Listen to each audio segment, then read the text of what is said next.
আপনারা কেউ দয়া করে এসব দেওয়ালে কোনো পোস্টার লাগাবেন না। এ সকল রং করার জন্য কিন্তু সরকার কোনো আলাদাভাবে অর্থ দেন নাই। হ্যাঁ, তো এইসব কিছু কিন্তু ছাত্ররা নিজেদের অর্থায়নে করছে আর সুন্দর করে কালার করছে আর দেওয়ালগুলোতে পেন্টিং করছে। আসসালামু আলাইকুম।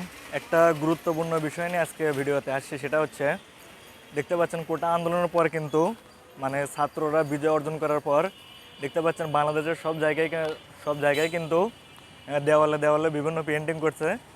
পেন্টিংগুলো করার পর কিন্তু অনেক সুন্দর হয়েছে। আগে কিন্তু আপনারা সব দেওয়ালে দেখতে পারতেন যে এটা ওটা অনেক কিছু লাগানো থাকে, অনেক পোস্টার লাগানো থাকে, কিন্তু এখন কিন্তু সব দেওয়ালে আপনারা দেখতে পাবেন যে বিভিন্ন পেন্টিং করা। এই যে দেখতে পাচ্ছেন আমার পেছনে, এগুলো কিন্তু অনেক ধরনের পেন্টিং আছে। এসব কিন্তু সব ছাত্ররা মিলেই করছে।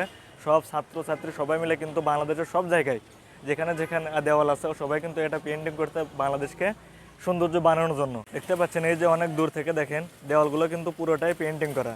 এই সকল কিন্তু ছাত্রছাত্রীরাই করছে। আগে আমরা দেখছি যে এখানে পোস্টার লাগাবেন না বা এখানে পোস্টার লাগানো নিষেধ এরকম লেখা থাকা সত্ত্বেও কিন্তু সবাই কিন্তু এগুলোর উপর পোস্টার লাগায়। আপনাদেরকে এই ইম্পর্টেন্ট নোটিশটাই দিতে আসছে, সেটা হচ্ছে আপনারা কেউ দয়া করে এসব দেয়ালে পোস্টার লাগাবেন না, কারণ এ সকল রং করার জন্য কিন্তু সরকার কোনো আলাদাভাবে অর্থ দেন নাই। হ্যাঁ, তো এইসব কিছু কিন্তু ছাত্ররা নিজেদের অর্থায়নে করছে আর সুন্দর করে কালার করছে আর দেওয়ালগুলোতে পেন্টিং করছে। আপনারা কেউ দয়া করে এইসব দেওয়ালে কোনো পোস্টার লাগাবেন না। আর যদি কেউ পোস্টার লাগান তাদের বিরুদ্ধে আমি বলবো যে কোনো আইনত ব্যবস্থা নেওয়া উচিত, কারণ ছাত্ররা নিজের অর্থায়নে নিজেরা কষ্ট করে এইসব পেন্টিংগুলো করছে। পরিশেষে একটা কথাই বলবো, এসব দেওয়ালে কিন্তু আর নতুন করে লেখা হয়নি যে এগুলোতে পোস্টার লাগানো নিষেধ। তাই আপনারা মূর্খ মানুষদের মতো এগুলো দেয়ালে পোস্টার আর লাগাবেন না।